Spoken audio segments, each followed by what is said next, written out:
Bitcoin is this pattern of pure honesty. Like there's nothing hidden. No matter which way you look at it, you see it in its totality.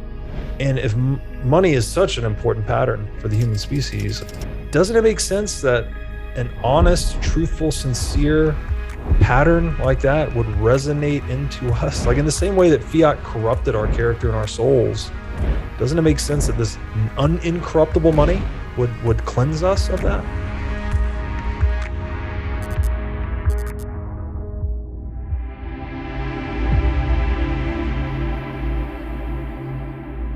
What is really lighting you on fire, as an educator, as a podcaster, as somebody that people look to for sound financial intelligence?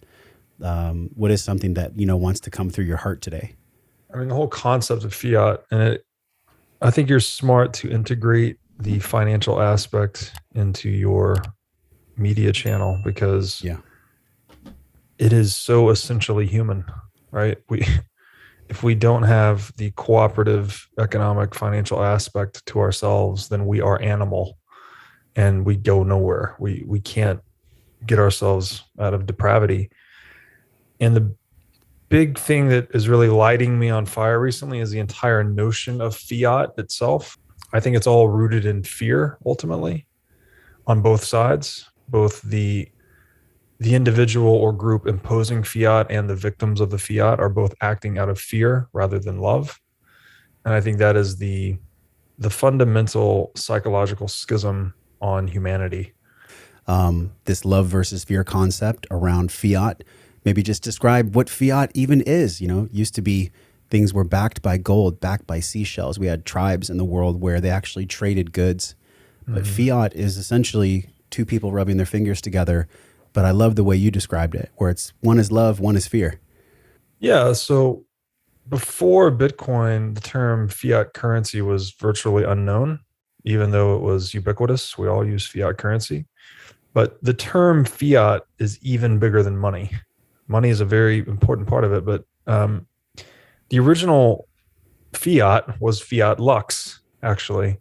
And this is God saying, let there be light. This is the original decree that initiated everything, right? And that cosmological description of reality. And essentially, fiat means do something because an authority said so. Not because you want to, not because you decided it's in your best interest, not because you decided it creates value for you or your loved ones, but because if you don't do it, you will incur some type of damage or injury or attack from this authority, right? So and this is something that we use this in our home, right? If you have kids, you raise your kids by fiat. You say, do this because I said so. Why do you do that? Because your child, your toddler, they don't have reason yet. They're trying to come online. They're trying to bootstrap themselves to have human reason. But until they get to that point, you actually have to be the one that calls the shots, right? You have to tell them, don't put this in your mouth, put this in your mouth, go to bed, wake up, take a bath. I have an 8-month-old son, so I know this well. Yes. So this is fiat. Was because I said so. You have to control their environment because they don't have human reason. They have not come online yet. However, you only do that because you hope that they will grow into fully autonomous, self-sovereign adults, right? You don't want to tell your kids how to act because you said so for their entire life, right? You're doing that with the intention of setting them free, right? Getting them out of the nest, letting them be free individual actors. So there's this element of fear, frankly, right? Like the child respects you and listens to that order. And if you've been a parent, you know very well, especially around the age of 2, 3, 4, they're testing the boundaries nonstop. They want to know, how much can I get away with before mom or dad really puts the foot down, right? And invokes the spank or the timeout or whatever the thing that I'm scared of is. So they're trying to establish these boundaries. The parent has to set these boundaries by fiat. But the long run game is, hey, we're all adults here. We're all free adults. And I think that at the level of stateism, we've basically taken that model and applied it to adult collectives. right? We have, this is not, again, not just money. This is all regulation, all taxation, all inflation. Um, Anytime you're doing something that you did not sign up to do, and this is not to say that there's no rules, right? When I go into a restaurant or a nightclub or some establishment, like I'm agreeing to operate according to their rules, right? I'm making an exchange of money for food or beverage or whatever it is, and I'm agreeing to conform to their rules, right? Maybe I'm wearing night attire or the right shoes or whatever it is, but it's a mutually voluntary exchange. There's no one coming and kicking in my door, putting a gun to my head saying, hey, put on your night attire to go to this restaurant, right? It's, I have voluntarily decided to do it.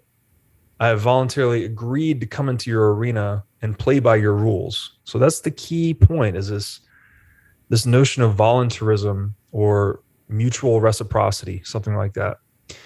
And so there's clearly an element in the domain of fiat, and those that are being victimized are fearful, right? They are afraid of the consequences of not doing what they are being told to do.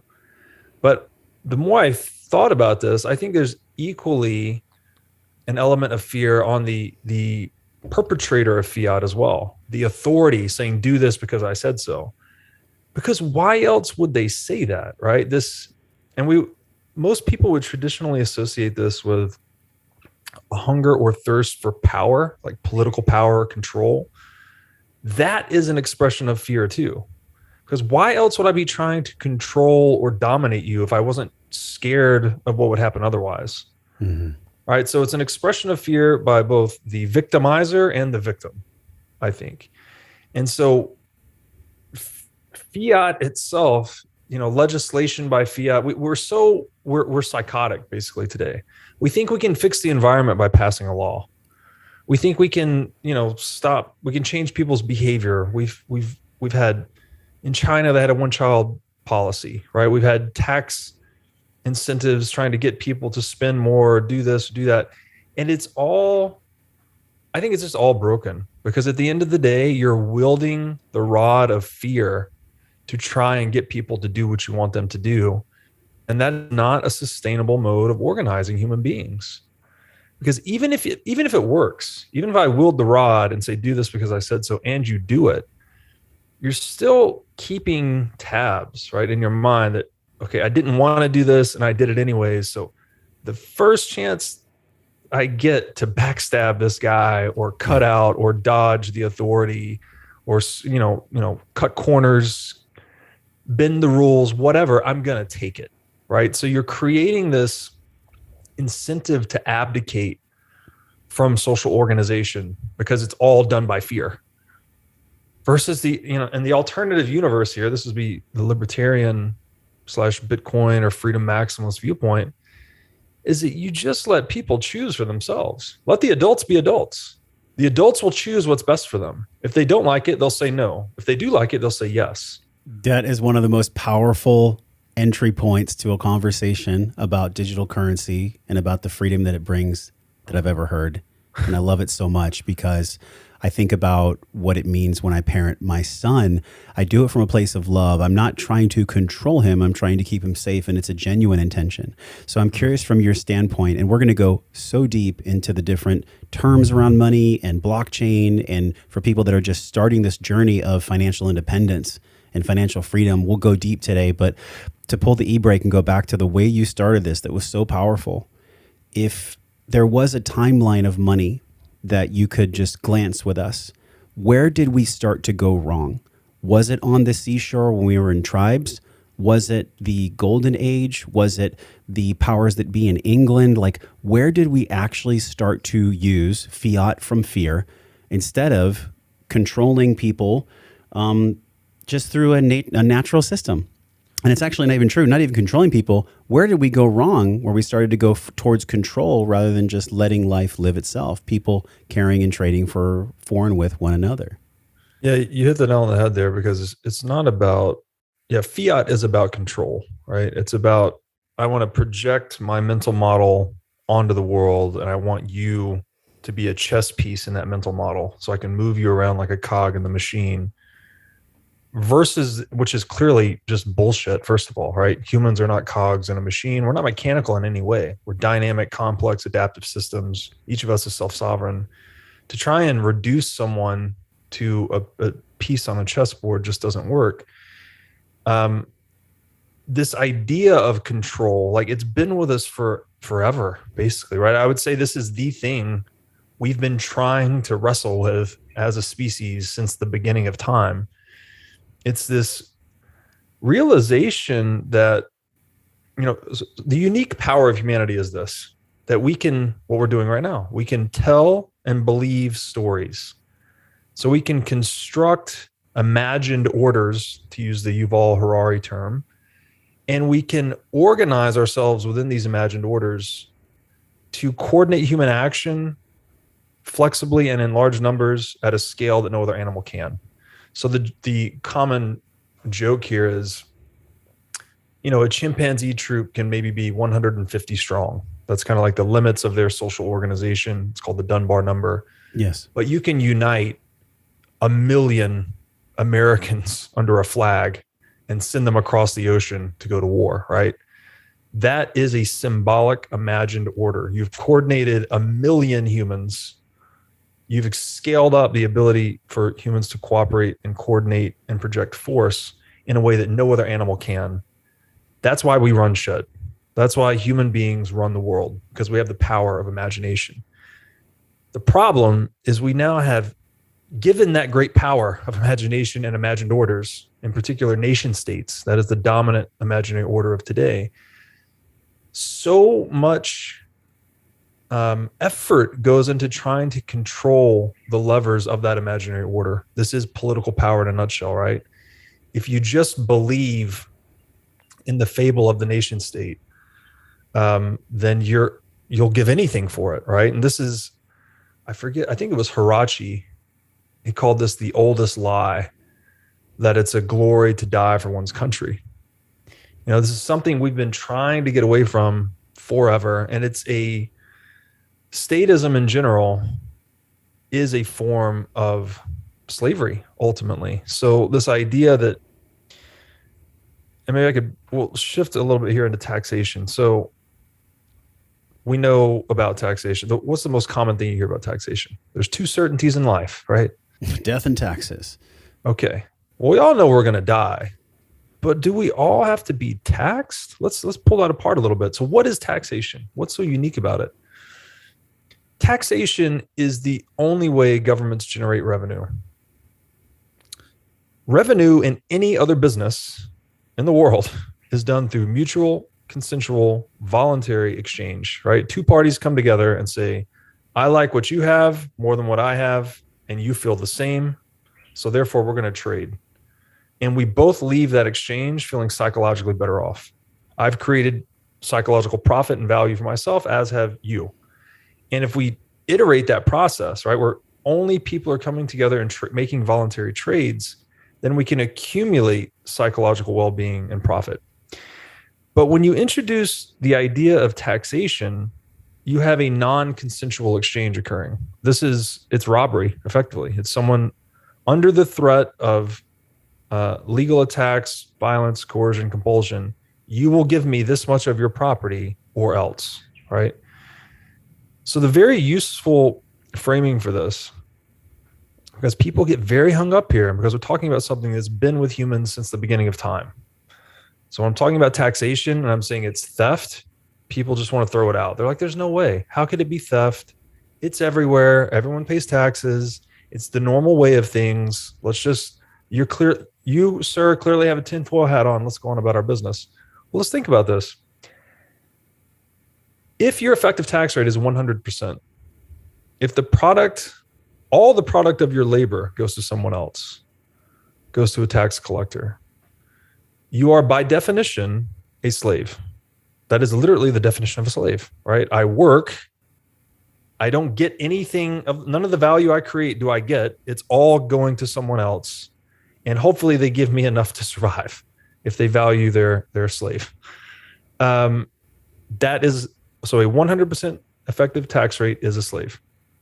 A 0% effective tax rate, would be a fully self-owned, self-sovereign individual, right? They keep all the product of their labor. No matter what value I create in the world, I keep it. And I'm free to trade it with other self-owned people in that process of mutual exchange I just described that creates more value, more wealth for everyone. So in the world today, you just take a look at your effective tax rate. If you live in the Western world, you're probably in the 10 to 30 to 40% range. And that is what percentage of a slave you are, because that amount of your wealth, the product of your work, your labor, the fruits of your past freedom are being given up to a taxing authority. And you have no negotiation in that process, right? There's no negotiation. You just get a bill. There's a perceived power, but it's really so much red tape and so much like of a fractional system that when we think we cast votes or we elect superintendents or government representatives, that they will go to bat for us.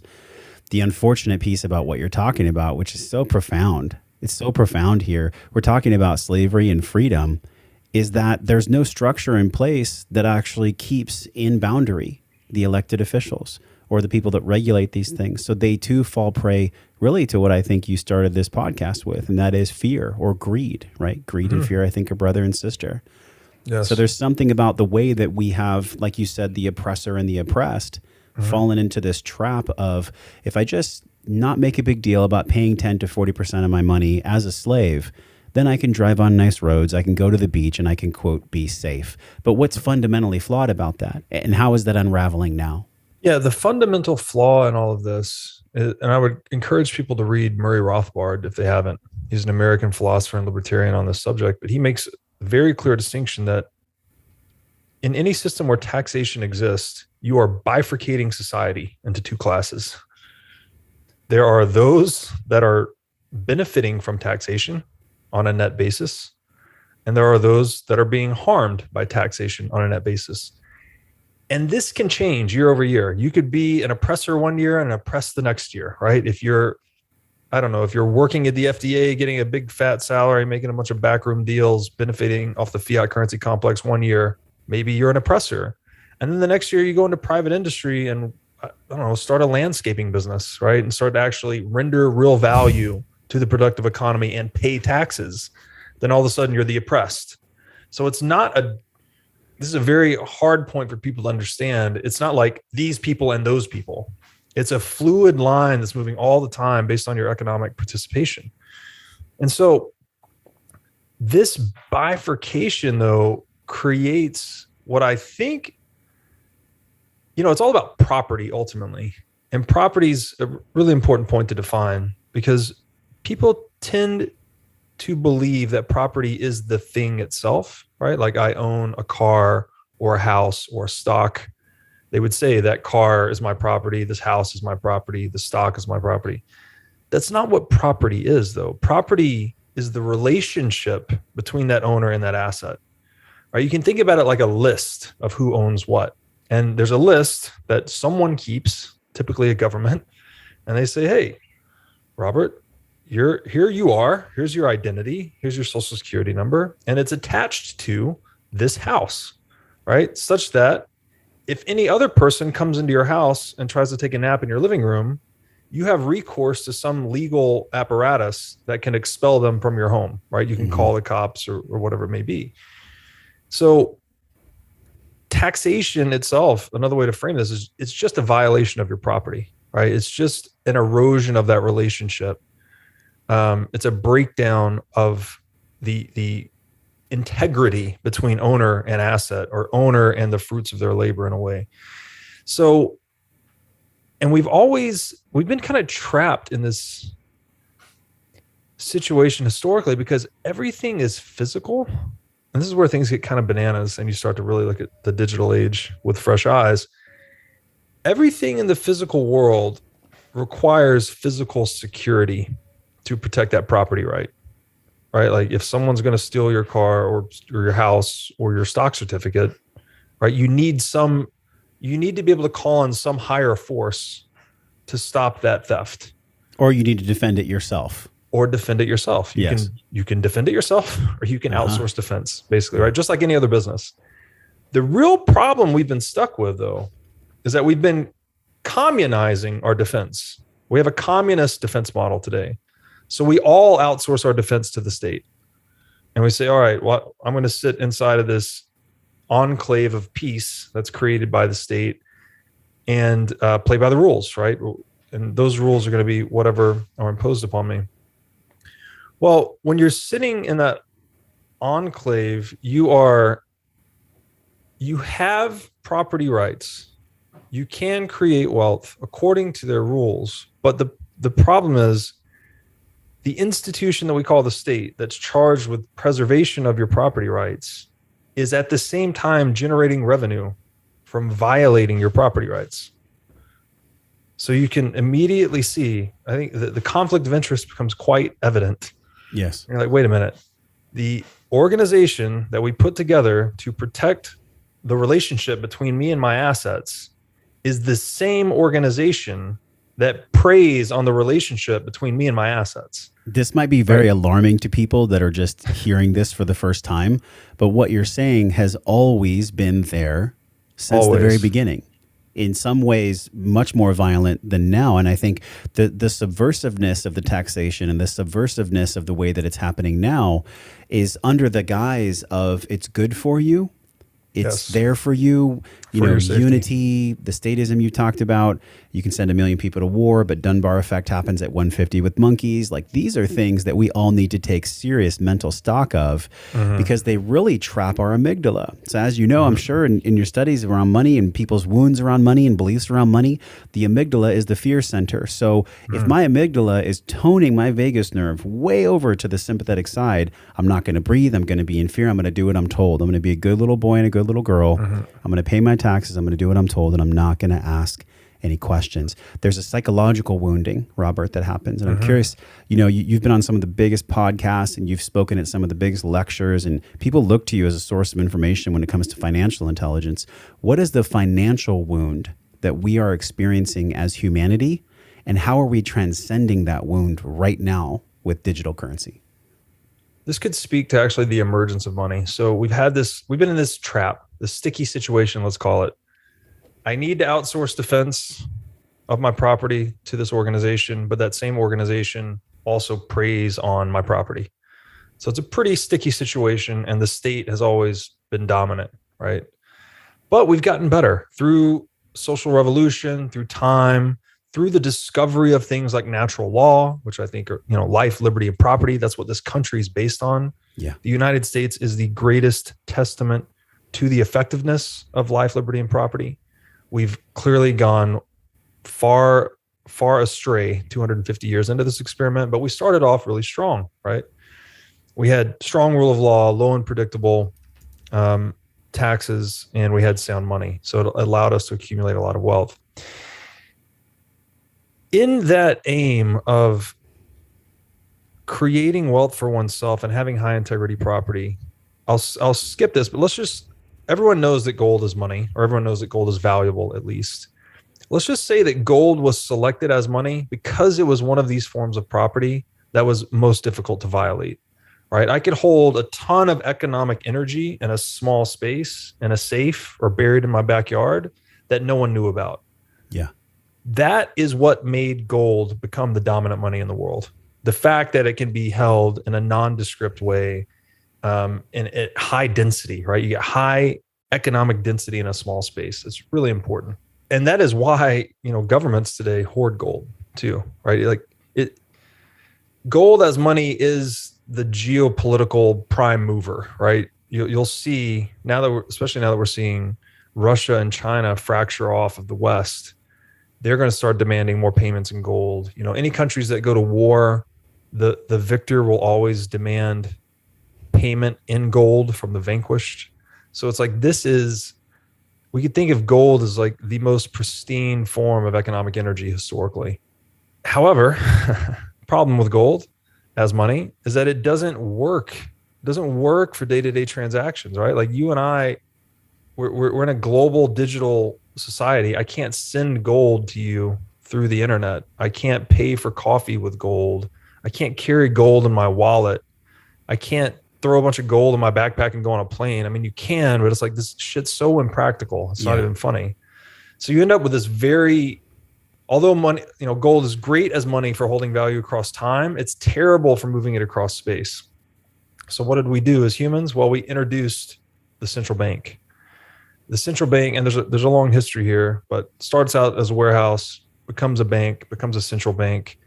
Essentially, it's an organization that takes custody of your gold and issues a paper certificate that's redeemable for that gold. And all this is designed to do is to increase the transactability of gold. So you and I can now trade in this paper or the electronic representation of that paper super fast, super easy, no problem. And we all have the call option to the gold should we need to settle, right? So everyone, it's kept on us. We can move value across time and space. Everything's great. What's the problem? Well, you've now introduced human beings into the equation of money. It's not, gold was something that we were prevented from counterfeiting due to the laws of chemistry and physics and thermodynamics. There's nothing we could do about that, right? We were governed by unbreakable law in dealing with gold.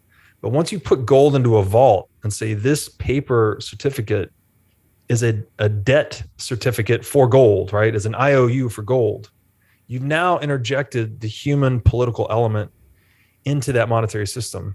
And surprise, surprise, what happens? It gets super corrupt to the point where these, banks, which became central banks, start initially running fractional reserves.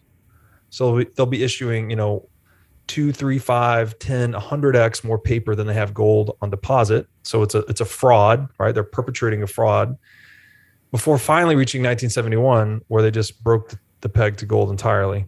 And you just have this zero reserve fiat currency standard. Can you go in depth on that a little bit? Because people don't know about Nixon. They don't know about the gold standard. This is the first time we've ever really gone into this topic, Robert. And it's so powerful because, as you know, the fifth element of the pentagon for well-being is financial health.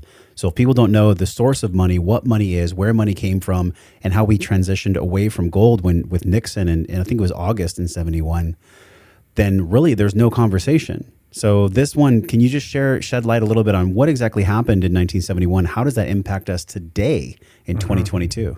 Yeah. So again, government as the organization charged to preserve property that actually violates property. That doesn't, not just their own citizens, but governments, typically the most powerful government, also tends to be an imperialist. So they try to go out and conquer a new territory, bring in new taxpayers into their tax base to increase their revenue, right? The state is a business, just like every human organization. This is another big point. All human organizations are businesses. They're all accountable to their bottom line. Even your church. People are always like, no, not my church. They don't do. I'm like, does your church pass around a collection tray? Yes. Yes. Are they trying to build a new building or expand or bring in new people or whatever? Yes. All human organizations, every group you're involved in is a business. There's no exceptions to this.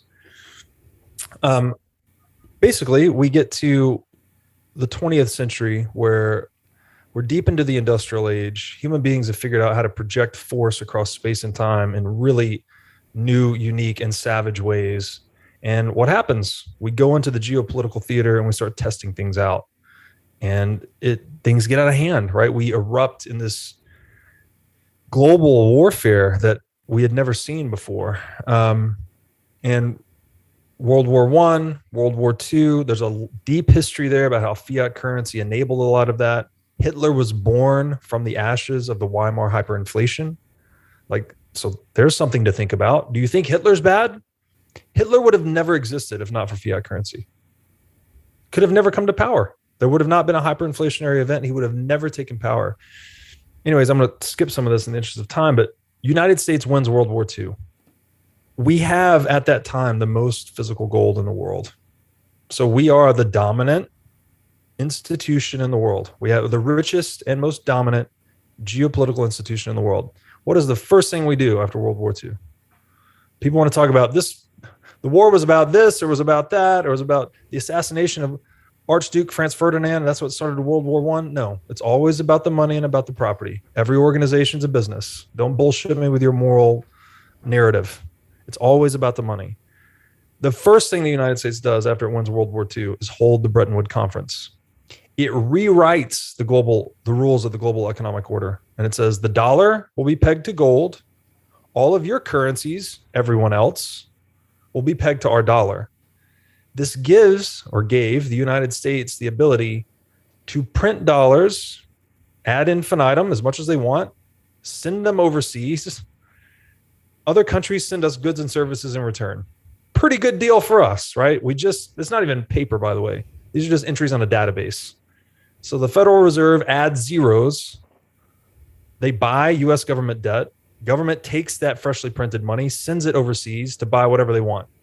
So it's this form of imperialism. It's like economic serfdom at the geopolitical scale, right? Yeah. That works. Okay, we're still on a gold standard. The United States is in charge. They hold the most gold. Dollar's pegged to gold. Every other currency is pegged to the dollar. There was a clause left in that agreement in Bretton Woods, though, that other countries could redeem their US dollars for gold. US citizens could not. This was outlawed back in 1933. But other countries could. Well, countries are smart, right? They're competitive businesses. So they see the United States issuing more dollars than we have gold in reserve. Countries start to call our bluff. They say, okay, hey, you've sent me a lot of dollars, just paper, right? There's no wealth. Paper is not wealth. I mean, unless you're going to draw on it or wipe your butt or something, like it's a very low form of wealth relative to the goods and services and machines that were being sent in exchange for it. So countries start to take this dollar that the US dollar is exporting and try to redeem it for gold per the terms of the Bretton Woods conference. And a couple of redemptions take place. I think France redeemed, a few other European countries. And finally in 1971, when Germany tried to repatriate some gold. Germany is a very productive economy, right? They put out they have a huge net trade surplus, notoriously notorious for a lot of things, but specifically for being an enterprising country, right? They have precision engineering, et cetera, et cetera. They try to start redeeming some of these dollars for gold, and that's when Nixon stepped in. And there was this, what's now called the infamous Nixon shock, where he closed the gold window, which was said to be a temporary measure at the time. The United States is going to close down the redemption of gold temporarily. I think the blame was placed, as it always is, on market actors, right? It's like speculators or someone who's creating turbulence and volatility in the markets. So the government. But the reality is we didn't have enough gold to back up the pieces of paper. 100%, full stop. Yeah. Someone was calling the United States bluff. Germany, of all people, of all countries. How ironic is that? The United States is like, okay, enough of that. We're going to stop sending you the gold now. And then you have the US dollar pegged to nothing, right? There's nothing. There's nothing. It's a confidence game at this point. All of the currencies in the world pegged to the US dollar. And this is the experiment that we're seeing unravel in real time. Is that we're 50 years into this fiat currency experiment. We've had many fiat currencies across history. So I think the first one was I want to say it's in like 7th century BC China. I could be wrong about the exact century. They all end in hyperinflation because it's bullshit. It's fiat. Once again, Use this money or else. This gives the perpetrator the power to just produce more of that money and engage in more of that violent enforcement. And it dumps all the cost onto the victims until the victims get to a point where they just can't bear the cost anymore, right? This is what a hyperinflation is. You're in Venezuela. Physical cash is clogging the gutters. People are eating dogs and cats to survive. Why? Because the money broke, right? So this is where we're at today. It's very bleak. But fortunately, we have Bitcoin. It can be overwhelming at times because I think about even this word fiat, it's this government issued currency that really it's not backed by any commodity. It's just a promise. It's like me telling you, hey, I promise that if you give me 9 reams of paper, that it's worth me mowing your yard 9 times. But it's literally a promise. And on your podcast, you talk about this, which I love so much.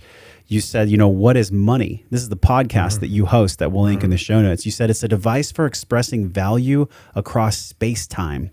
That's one of the coolest things I've ever heard. And it flies in the face of the spiritual people that I sometimes play with that say, money's just energy, Josh, which I believe. I do believe that money is energy. But just like any energy, no energy can be created or destroyed. It can only be moved. It can only Bingo. be altered. You can't, Right. I can't create more energy. I just access what is here. So do you believe that money is spiritual? I mean, it's a very spiritual question for a spiritual man. Let's keep it in the realm of energy. I don't spirituality is much harder to talk about. We could talk about the moral aspects if you want, but let's stick with energy because this is a useful framing for money. Money is energy. That's right. It's a lot of things, but one of the things is energy. Yeah. What is it about gold that allowed us to secure its economic value across time? What was it about gold?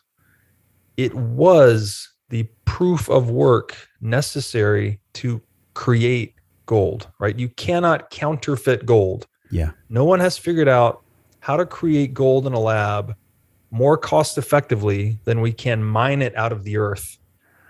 So there is an expenditure of energy necessary to obtain gold. And the supply, even when we allocate time and energy to it, we can only increase the supply of gold a little bit year over year in relationship to the total supply. And a lot of this has to do with the properties of gold, like it's indestructible. It's basically infinitely durable, so the more we mine, the more supply we have. I think the total supply mined by humans across history feels like 2 Olympic-sized swimming pools. And we're only increasing that supply by 2% a year, despite gold being one of the most important assets in the world, right? It's $11 trillion market. So it is energy. It is energy that secures the money from counterfeiting, right?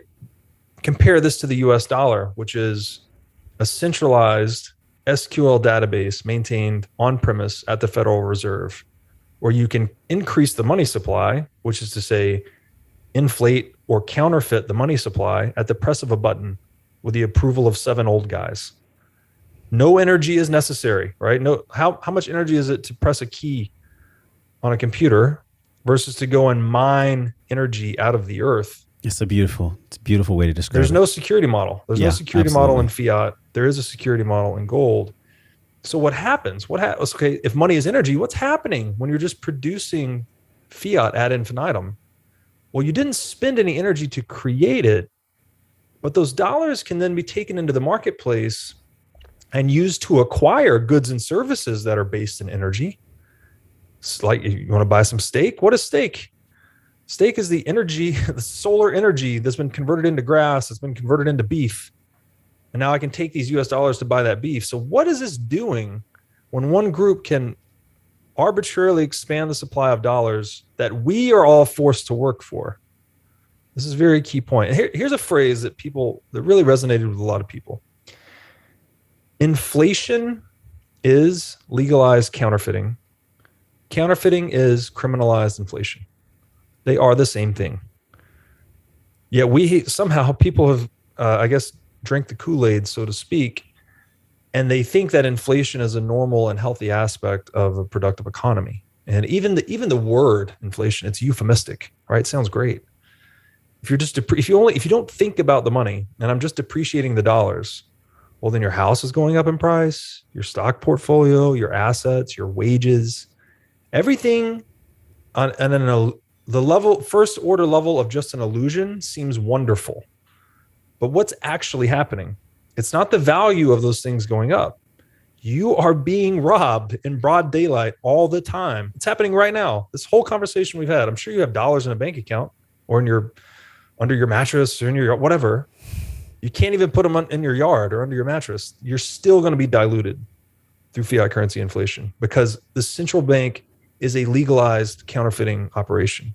So some people right now might be experiencing a lot of fear or confusion. Like when you come across these people at their level of development or at their level of awareness, do you explain this counterfeiting metaphor in the guise of this is the love versus the fear, or is this just the podcast that you're doing that on right now? In other words, how do you explain that to the normal peeps that are just that have maybe been drinking the Kool-Aid for a long time? Well, I explain it a lot of ways to a lot of different audience cohorts, and I talk to the smartest people in the world to try and evaluate this thing from multiple perspectives and deliver an assimilated truth, right? This idea of looking at it from a lot of different angles. But yeah, for this particular podcast, I think that the focus on energy, and Yeah. for me personally, you mentioned me as a spiritual guy.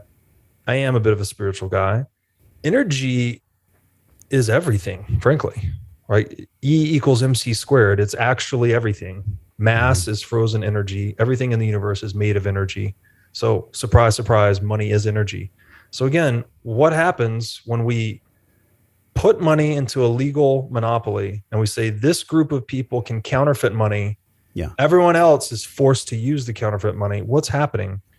It's energetic parasitism, right? They are sucking life energy out of the productive economy. And we have a central bank in every single country in the world. There is no exception to this. Zero exceptions. Here's the perverse thing about it. When people get screwed up psychologically about money, it's usually like a scarcity, they can't figure out how to get enough money. Well, they're kind of responding to the reality as it is. It's not their fault. That's why I don't like people that come down on individuals like, oh, you just need to have the abundance mentality and then the money will just flow in. And it's like bull fucking shit. That dollar that you're holding, that you're trying to save, you're trying to get ahead, you're trying to make ends meet, you're trying to plan for the future, is being rug pulled on you all the time. It's being pulled out from under you all the time. And now it's more abundantly clear than ever. If you look at gas prices and food price inflation, again, energy, right? Gas, food, all the fundamental things, premier real estate, the things that require the most energy are increasing in price fastest. Why? Because they're the biggest target for the parasite that is the central bank. And if you start looking at it through the energetic lens, it does get you to that spiritual landscape a little bit because, and I've written about this in one of my pieces titled Masters and Slaves of Money. Money, we've tried to create this technology that allows us to engage with everyone in the world in a trustful way, right? And now the monetary historians would call this trust minimization, actually. That I can do business with anyone in the world if I'm holding Bitcoin and they accept Bitcoin. I don't need to know about them or their reputation. It's like, do you have the money? Great, I'll do the thing. If you don't have the money, no, I won't do the thing. Like your reputation, like it doesn't come into play nearly as much. So again, back to this idea of humans being able to collaborate and scale in a way no other animal can. That's because of money. If you inject theft into that trusted substrate, right? That medium that we're all depending on to not need to worry about, right? I need the money to just hold the fruits of my labor so I can go and trade it with other people and we can all produce more in cooperation. That's literally, it's called the division of labor, the economic division of labor. Human beings acting in concert are more than the sum of their parts. This is not, I'm not like making this up. This is by definition how we create wealth. When you inject deceit, fraud, dishonesty into that medium that's supposed to be the opposite of all those things, right? It's supposed to be trust, integrity, reliability. Don't you think that has that repatterning of the meta narrative of money? Don't you think that has a repatterning effect on us? Of course. Don't you think it fucks people up? Like, there's a whole rabbit hole here, but this is the money wound. But this is the money wound, Robert. The money wound that I love what you said. You hate the abundance mentality where people say, well, if you're broke, just think more abundantly or just think positive. No, I think it's actually take a deep breath and pull back 30,000 feet above the sky and see the landscape that we live in. Because the landscape that we live in, ever since I was a little kid, I always wondered, why are these adults so pissed off? Why is there this interstitial tension among businesses and adults? And I know we all feel it. Y'all feel it every day when you go outside, and we're feeling it and seeing it more now than ever because of Instagram and Facebook and social media and the mainstream narrative. So I think about really what money is, and I love that you said that it was energy, and however people want to describe it. I think money is just something that we feel that is a promise that is delivered upon with honesty. But like you said, when energy gets in there that has malice or energy gets in there that has different intentions, that really, in my opinion, is a demonic energy that has probably been here for a long time. And we can go into another rabbit hole on that. But there is dark energy in this world and there's loving energy in this world.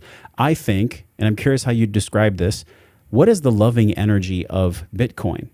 Bitcoin itself is a solution to this really 30, 40-minute problem that you've barely Yeah. scratched the surface on, because it goes much deeper than what you've described. You've done an amazing job of describing the vacuum of the problem that created Bitcoin in the first place. But Yeah. what is the loving energy of Bitcoin? And for people that don't even know, like, what is Bitcoin? How did it come to be? So I just want to round out the discussion on the moral implications. So there's a long literature about this in Austrian economics, actually, and it's called time preference. And it's a little bit counterintuitive, but the lower your time preference, the longer term thinking you are. So the more versions of your future self you're taking into consideration with every decision. And conversely, the higher your time preference, the shorter term thinking you are. There's a lot of things that contribute to time preference, but money is a major one, right?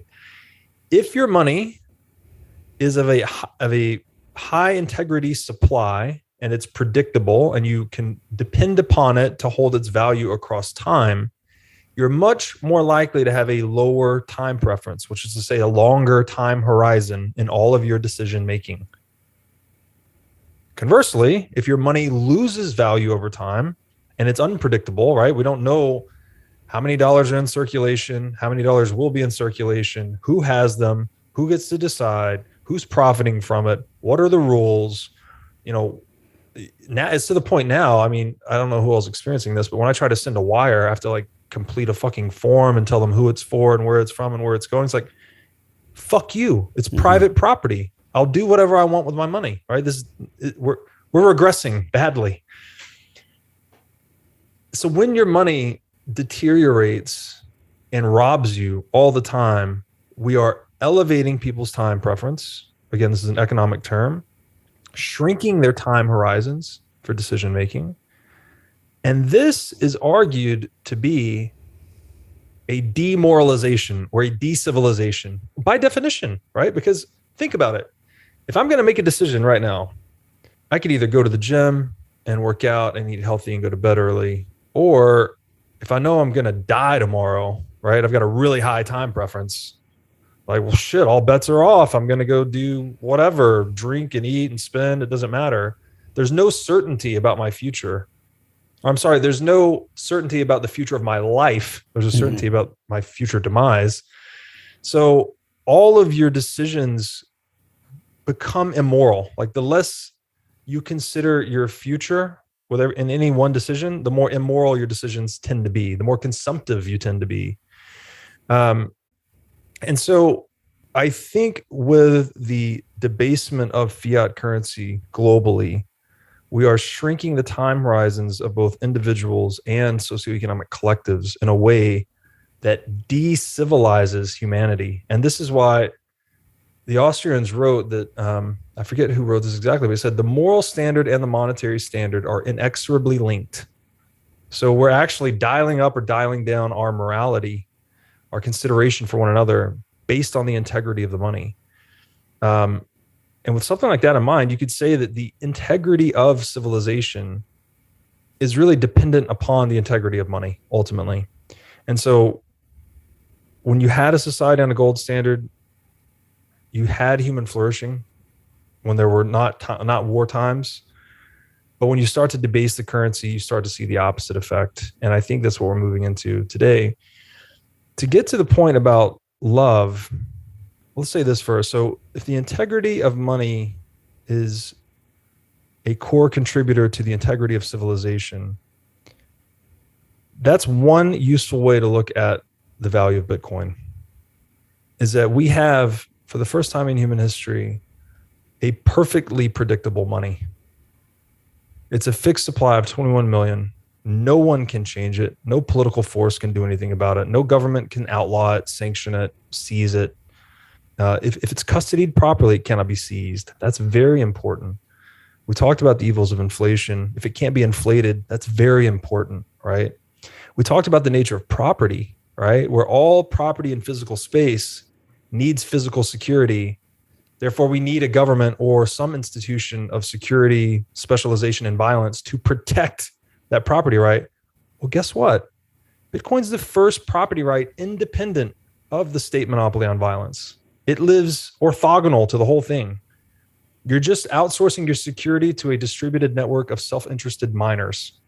So they're just participating in a competition to run your transactions, and you're paying them based on when you want to move the money. The whole sphere of property has now the government's been rug pulling us on the dollar for centuries. I say the dollar, I mean fiat more generally. The state has been rug pulling people on money for centuries. Well, now Bitcoin's rug pulling the state. It's taking property, not all property, but the most important form of property, money, out of the hands of government. And this is something that, Friedrich Hayek was a very famous philosopher and Austrian economist. He said a long time ago that we would never see the separation of money and state until we discovered some sly roundabout way to take it out of their hands. And a lot of Bitcoiners believe that Bitcoin is that sly roundabout way, that we finally introduced something that the government itself cannot stop. But is it really that sly, though? I mean, it seems like it's very 0-1 logical, out for all to see on a global ledger where everybody verifies transactions. It doesn't seem too sly. Well, it was sly enough to get to a $1 trillion market cap without being squashed. And at that size, it's really hard to stop. We're not there today. We're off the all-time high by quite a few points. But that's the $200 trillion question. Can Bitcoin be stopped? Mm-hmm. Every vested power structure in the world wants to stop it. But Bitcoin is specifically designed for this. It's a monetary technology wrapped in military-grade encryption designed to survive all attacks. Literally, that's all. It doesn't do anything else except that. It just creates a new block every 10 minutes and sticks to a supply cap of 21 million and survives. That's why people, they get so stumbled on Bitcoin because it's too basic, right? People call it old technology, or it's not fast enough, or it doesn't do this thing that my other crypto does. It's none of that shit matters. We need it to only do those three things and do those three things well and forever. Mm-hmm. And that's all it needs to do. And that's what it's been doing flawlessly for 13 years. So love, deep topic. Here's something that's interesting though about Bitcoin. So let's first say, all right, fiat currency. We've talked about the self-destruction that it imparts. Another aspect of this is that governments are addicted to fiat currency. And I mean this literally. When you become addicted to a substance, alcohol, drugs, whatever, you engage in a process called reciprocal narrowing. So you can think about it this way. I'm a guy struggling at work. Maybe I've got some family problems. I'm having a hard time making ends meet. Probably also has to do with the central bank that's robbing me that I may or may not be aware of. But I'm struggling, right? Well, I struggle, yet I find relief in alcohol. I like to drink, right? I like to drink with my buddies on the Friday, take a little bit of the paycheck. Okay. The drinking, though, is causing me problems at home and at work, right? So I go to the bar on Friday and Saturday, and maybe my wife and kids don't like it, and then I'm showing up late for work. And so I get into this vicious cycle where things are getting a little bit worse because of my drinking, which actually drives me to want to drink a little more because things are worse, right? And what happens is we get caught in this vicious feedback loop and we spiral out of control, right? That is the definition of addiction. Mm-hmm. Go Google reciprocal narrowing and addiction. You can read all about it, right? I had a long conversation with John Vervaeke about this. We did an 8-part series. It was a real eye opener for me. I've also heard addiction described as a separation from self. So the opposite of addiction is connection, either with myself or with you. That's addiction as well. Which is taking the words out of my mouth. It's such a mirror for what you're describing. I don't mean to stop you in your metaphor here or in your story, but wow. I mean, if the lightning isn't striking everyone's minds right now, rewind and listen again, because what you're sharing is ultimately the key. You're leading, you know exactly where I'm going with this. So addiction, this process, let's say, of reciprocal narrowing, self-destructive reciprocal narrowing, which can be done with an individual with a substance abuse problem, is the same thing that's done with fiat currency. You print money to try to paper, something bad happens. You print some money to try and harvest additional economic surplus and go fix it.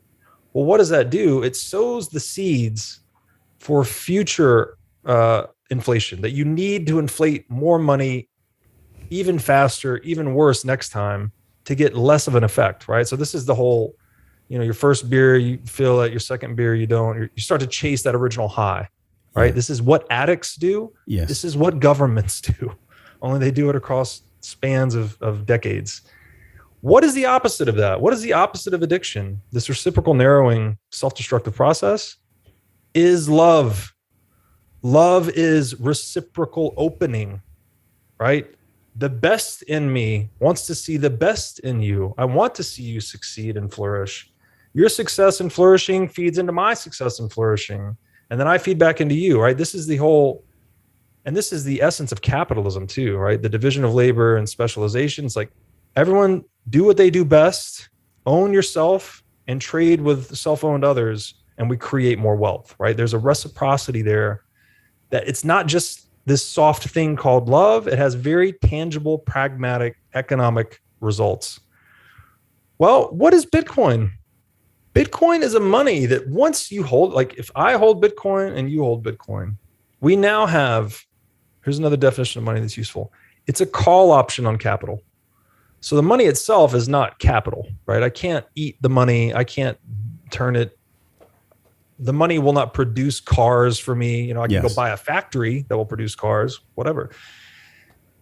Once you and I are on a Bitcoin standard, we now have a call option on global capital. Not only all the global capital that is presently available, right? Bitcoin is just a pure money. We can use it. We can spend it to buy anything, right? Let's just agree that money can be used to buy anything the market can bear.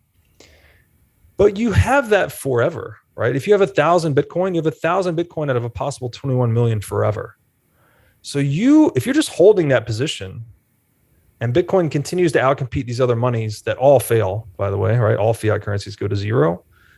Then you have this call option on global capital forever. So now the whole game changes. My whole perception of reality changes because I want you to succeed. I want you to get insanely wealthy and innovate to your heart's content, satisfy human wants, create a business, become famous, rich, famous. Like I want all of that for you because what does that mean? That means the global capital stock has grown and I am now richer. So there's this transformation of incentives, like a complete polar flip, where in a fiat world, you're just trying to stay ahead of inflation and you'll steal, you'll lie, you'll do anything to outpace the theft of inflation that's being perpetrated on you, to Bitcoin that has zero unexpected inflation, 0% unexpected inflation. Now all I want to do is see my fellow humans succeed, because the more they succeed, the richer I am. How do we know if Bitcoin will stand the test of time? You already talked about its military grade encryption. And for people that just want to begin this journey, so 2 questions. How do people begin cultivating this financial independence for themselves? What's the first 2 or 3 steps they take? And then lastly, from your education and from everybody that you know, some of the top people in the world when it comes to financial currency that's digitally traded, what's going to stand the test of time with Bitcoin? We don't know that Bitcoin will stand the test of time. We don't know any. I mean, there's no certainties in life, by the way, including, well, there's death. There's not taxes, thanks to Bitcoin. But I would argue those 3 things Bitcoin needs to do: new block of transactions every 10 minutes, adhere to a supply cap of 21 million, and survive. It's done perfectly for 13 years straight. Perfectly. I mean, there's minor arguments here where people are like, well, there was this one bug that got announced and then so on, but nothing's changed. Bitcoin's hit $1 trillion market cap. Its supply is 21 million. Blocks come out every 10 minutes. It's done what it has set out to do perfectly for 13 years straight. The bet on Bitcoin is that it will continue to do those things.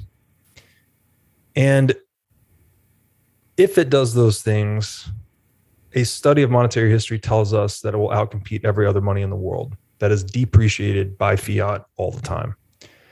So try to make it real simple here. we're producing more and more dollars. Like as I described, that reciprocal narrowing process, we have to produce more and more dollars to keep the debt structure intact. So 2008, 700 billion. People were like, wow, that's a crazy bailout number. We just printed $700 billion. That's insane. 2020, was it $6 trillion in the US? So 10x in roughly 10 years, 12 years. Mm-hmm. The next one they go up by orders of magnitude. The next one will be another 10x. Whatever shakes out next, who knows what it's going to be, whatever excuse comes to the surface here, governments are going to print tens of trillions of dollars. You're producing more and more and more and more, exponentially more dollars, and we're producing exponentially less Bitcoin. Every 4 years, the new supply of Bitcoin gets cut in half. Mm-hmm. Every 4 years, it gets cut in half and half and half and half and half. So you have this, I have to interrupt you here, and I'm sorry I have to interrupt you. So if somebody wanted to get Bitcoin, there's really no guarantee for the future, but there's definitely no guarantee for fiat in the way that money's being traded now. So it's almost like not the lesser of two evils, just the lower, more loving path than compared to what we've experienced before, because there is no guarantees that any of these two structures will 100% with certainty work. Oh, there's no guarantee that anything works. I would say, and you know, we're pretty sure the sun's going to come up tomorrow, but we don't have any guarantees. Yeah. But fiat is especially bad in that every fiat currency fails. Like, except the ones that are active today, just open a book, study, you know. There's a lot of great books on this, but one I would recommend is Fiat Currency Inflation in France. It just goes through all these moral and socioeconomic implications. The bet is this. The bet is that even if fiat survives, we have to produce exponentially more fiat. If Bitcoin survives, we're producing exponentially less Bitcoin. If you're pricing Bitcoin in terms of exponentially more dollars, you have exponentially more dollars chasing exponentially less Bitcoin. This is a higher dollar price for Bitcoin every year. Not every year, every cycle, right? Every time there's a reset. So I think it's as simple as that. You know, it's just being able to store the fruits of your labor in a medium that cannot be confiscated, cannot be inflated, cannot be stopped, cannot be seized, cannot be reversed, cannot be sanctioned, can't be tracked if you do it correctly. It's a return to life, liberty, and property, which are the foundational principles of Western civilization, which the state is actively destroying today. What do you think is more important? Because you mentioned natural law earlier. Is it more important for people to learn how to grow their own food, protect themselves, use responsible firearms, cultivate community where there's somewhat of a hierarchy that's based on people's natural wants, desires, and talents? Or is it subsequent, or is it different than just investing in Bitcoin and making sure that digitally that our money is sound? Which one's more important, or are they both equally important right now for what's to come? Well, it's hard. You know, everyone has to reconcile their own hierarchies of value and decide what's most important for them. But in my view, in times of great uncertainty, right, when you're in a situation that you actually cannot, no one can predict where we are right now. We're deep into uncharted territory with fiat. Yeah. It's been global. It's been coordinated. We're 50 years in. The state is literally insane right now. I mean, you've seen that for the past 2 years. You know, it's really, really bad. Things are really uncertain. Let's just say that. Yeah. What's the best strategic response to uncertainty? Optionality. You want as many options as possible because you don't know which way things are going to move, right? Yeah. So, yeah. And that's what money is. Money is an instrument of pure optionality, but it's not enough, right? I can't shoot people with money. I can't eat money, right? There's other options I need to cultivate for myself. When the Titanic was sinking, the rich man tried to give the guy money to get on the boat. He was like, "Your money's no good." Exactly. So we're kind of there in an analogy right now. We're there now. So I would just say constructing a personal portfolio of options is what's most important. Those options, right? Money is clearly important.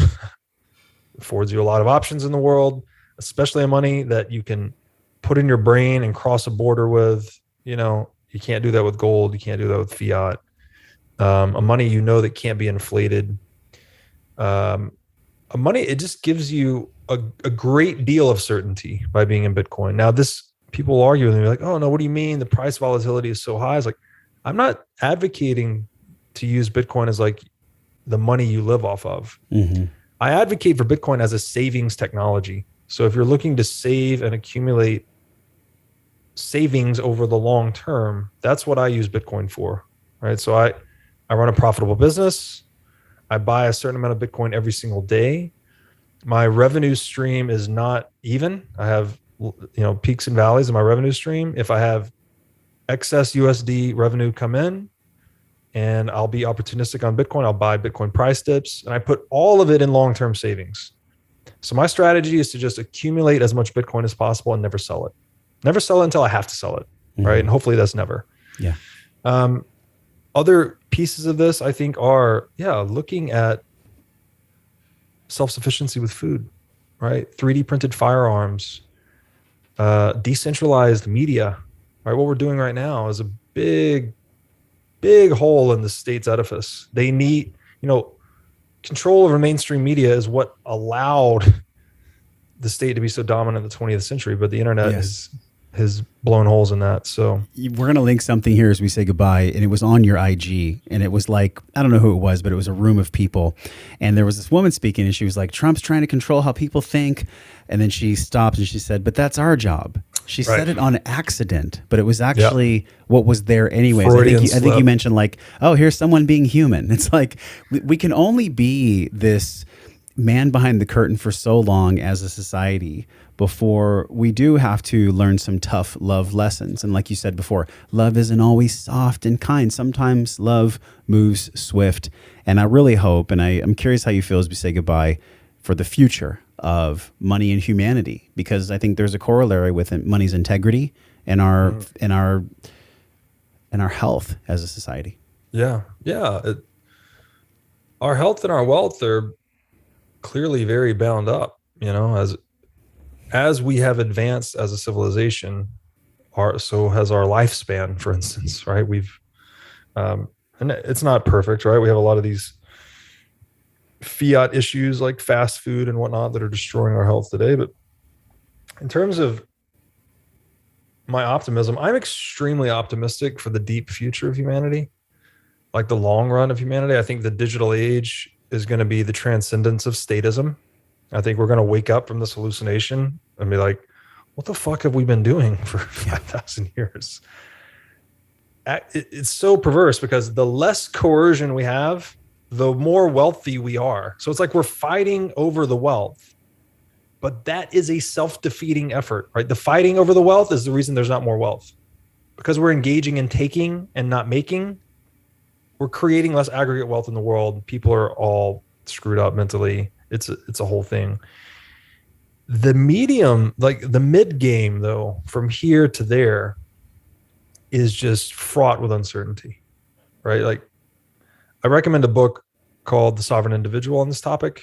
It was written in 1997.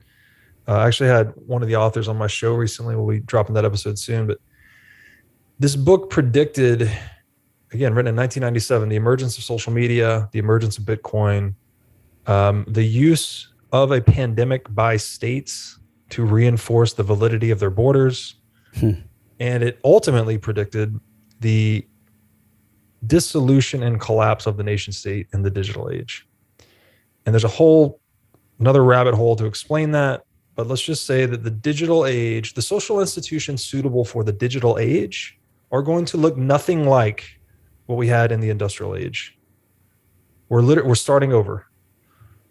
And that is going to create a lot more peace, prosperity, wealth, less coercion, less violence, less fear. But to go from here to there, the states are going to fight to hold on to everything they've got. Yeah. I don't know what it looks like. So none of us do. Optionality. Yeah. Well, and I think of healing as a spiral. So as we go up, we're still going around. And Mm-hmm. so as we fight and not fight and learn how to love and still be in fear, it's never going to be this linear one day a light switch flicks and all of a sudden Bitcoin is king. It's going to That's right. be this arduous path of the tree shaking. So Yes. my viewpoint, and as we give people a place to find more information about your podcast, everybody right now can go listen to Robert. I've really enjoyed, this is like one of the least amounts I've ever spoken on an interview because I just wanted to listen. I just wanted to hear what you had to say because my financial intelligence has always and continues to be a huge spaciousness for me, a white space. And I'll tell you, in the wellness industry and in the spiritual world, there is no greater place where it's apparent that people are broke because you have a lot of people that want to help other people, but their financial intelligence isn't there. So it's been Mm-hmm. phenomenal to learn from you. The podcast is called What is Money? You can go to whatismoneypodcast.com. But as we say goodbye, and I talked about the spiral, and we think about all these ways, there's so many things that we must learn in order to be sound financially, mentally, spiritually, emotionally, and physically. How do you define wellness, and what is money's role, either digital or gold, in you living your personal life well? How would you define wellness? How does money weave into that? Well, there's something really transformative about Bitcoin or interacting with Bitcoin, and this is things get a little weird when you get on to this point because there's a lot of people that are deep down the Bitcoin rabbit hole that are experiencing radical personal transformation. And I've got my own long story about that, but let's just say in a nutshell that discovering Bitcoin and going down the Bitcoin rabbit hole transformed me from a fiat fuckboy to a Bitcoin think boy. Maybe you could say something like that. I haven't unpacked that story yet for anyone, but Hmm. it's been radical, and this is the time preference thing that the Austrians wrote about. Like once you can put your money in a place that will be there and no one can violate, all of a sudden it unlocks you psychologically. And maybe part of this too is when you're studying Bitcoin and what is money, like you are also studying history. So you're looking deep into history. You're also unlocking yourself to have a lower time preference and expand your own perceptual horizons in the future and the past. And it is civilizing in a way, more like almost um, fortifies your morality in a way. Like my health has improved a lot. I'm a father now. I gave up alcohol just kind of voluntarily. I never really had a problem with it that much, but my reading list was outpacing me. So I was like, I'm just going to stop drinking. Then I can just focus on these books all the time. I found extremely meaningful work. Like I was never satisfied. I was a CFO before, mostly focused in tech, but it was such a cutthroat, kind of deceptive, scummy type of affair all the Yeah. time. The You're always trying oppressor to and like, the oppressed model you talked about. yeah, exactly. You're Yeah. always trying to like sell more than you have and, get, cut deals that are in your face. It's just such Yeah. a energetically not a good space. But in Bitcoin, I've found a community, I guess, that's suitable for me. And I'm not the only one. Again, I'm just speaking from my own kind of personal transformation. It's like, okay, sure, dude, you found Bitcoin and you improved your life. That doesn't mean it's for everyone. It's like there's a great guy, a good friend of mine, John Vallis, and his podcast focuses on this. You should have him on. Actually, he's a super smart, well-spoken guy. That's his specialty. Like he dives into Bitcoiners that are experiencing personal transformation in their life as a result of interacting with this technology. Um, and I don't know what that means. Like, what is Bitcoin involved in the revolution or acceleration of consciousness? I don't know, Yeah. but I feel like it is. I feel like when you speak about this, if it's really a global ledger that's like a big basket where every single one of us is part of the weave, and there's mhm, no way to make a hole in that basket because everyone's connected to each other, then beautiful. really it is about honesty. And it is Yeah. finally a way for us to all be at the seashore, be in tribes, and trade goods and services without this oppressor and oppressed. this non-duality that's talked about in this world. Sometimes I Yes. feel like, man, is that even possible? And I think it is. I think there's always going to be a certain degree of duality. There's Hmm. always going to be love and Hmm. fear, dark and light a little bit.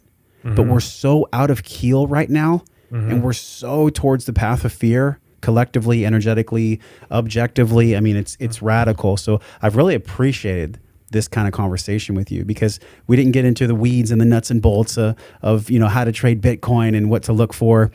For people that want to take that first step, where do they go? If somebody's getting inspired by this and they want to be a part of that basket, we're all holding it together as a global society. Where do they go? How do they start? Yeah, I mean, this is a hard one to answer because there's a lot of options out there. But I would say you can go, you can find me on Twitter at Breedlove22, BRWDLOVE22. That's Breedlove22. I have a link tree there, and I have links to companies that I use. Like I use Swan to buy my Bitcoin. I use Casa to custody my Bitcoin. There's a lot of options out there, but I'm happy to make recommendations. Feel free to DM me. I respond to the best of my ability, but there's a lot of them out there. I just wanted to echo back the thing you said about the basket, because that's beautiful. The idea that we could all be part of something, and a global institution, if you will, Mm-hmm. that's um, perfectly integral, right? Something that can't really break. Um, this would be quite a bit meta, but I think it would be appropriate to say here. The level of realization I'm at now is that it's all patterns, right? All of reality is just a bunch of interacting patterns. Bitcoin is this pattern of pure honesty. Like there's nothing hidden. Literally there's nothing hidden. It's open source code. It's definable. Like no matter which way you look at it, you see it in its totality. And if money is such an important pattern for the human species, like doesn't it make sense that an honest, truthful, sincere pattern like that would resonate into us? Like in the same way that fiat corrupted our character and our souls, doesn't it make sense that this unincorruptible money would cleanse us of that? So I think that, I know I'm out there right now, but that is what it's felt like for me in my own personal transformation. No, I feel like you're right here. I don't think you're out there too much. I've really appreciated this mindset and really this consciousness, this perspective that you've given us today. Lots of wellness, a ton of wisdom. Robert Breedlove, thank you for coming on the show. Thanks, man. Really enjoyed it.